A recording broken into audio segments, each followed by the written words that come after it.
ये कहानी उस समय की है जब विजयनगर राज्य में एक अज्ञात बीमारी का भय अपनी चरम सीमा पर था। जहां देखो वही इसी अज्ञात बीमारी की चर्चा होती थी। ये अज्ञात बीमारी घोड़ों की थी। जिस भी घोड़े को ये बीमारी लग जाती थी वो ठीक नहीं हो पाता था और मर जाता था। विजयनगर राज्य में घोड़े अच्छी नस्ल के थे और काफी महंगे भी थे, मगर हर व्यक्ति इस अज्ञात बीमारी से भयभीत था कि कहीं ये बीमारी उसके घोड़े को न लग जाए। धीरे धीरे चारों ओर हाहाकार मच गया। अच्छी नस्ल के महंगे घोड़े सस्ते मूल्य पर बिकने लगे। ऐसा इसलिए हो रहा था क्योंकि घोड़ों की अज्ञात बीमारी से मरने की सूचना चारों ओर फैल गई थी। कई लोगों तथा सिपाहियों ने भी अपने घोड़ों को बेच दिया। राजा कृष्णदेव राय ने भी इस विषय में सुना।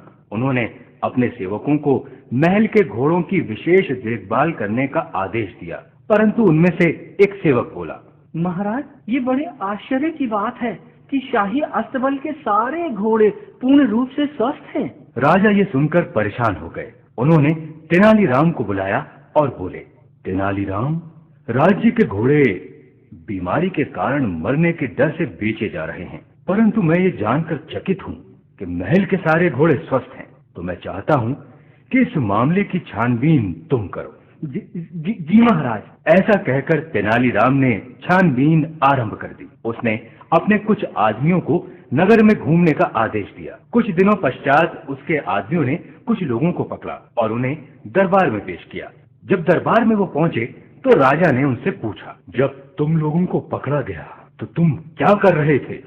महाराज, उस समय हम लोग बीमार घोड़ों के विषय में बातें कर रहे थे। तो क्या तुमने कोई बीमार घोड़ा देखा है? नहीं महाराज, हमने उनके विषय में केवल सुना ही है।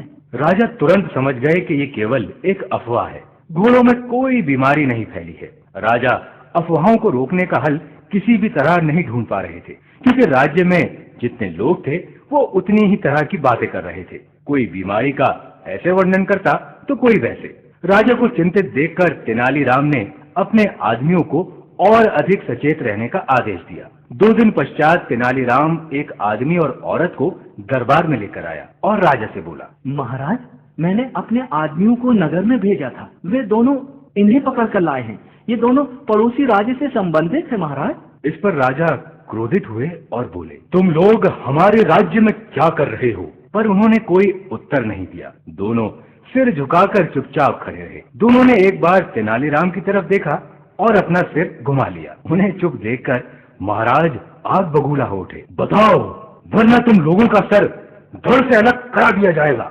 इतना सुनते ही वो दोनों डर के मारे कांपने लगे। तब तेनालीराम बोला, महाराज, मैं बताता हूँ। पड़ोसी देश के राजा ने यहाँ झूठी अफवाहें फैलाने के लिए इन्हें यहाँ भेजा था, जिससे हमारे राज्य के लोग घोड़ों को सस्ते मूल्य पर बेच रहे थे।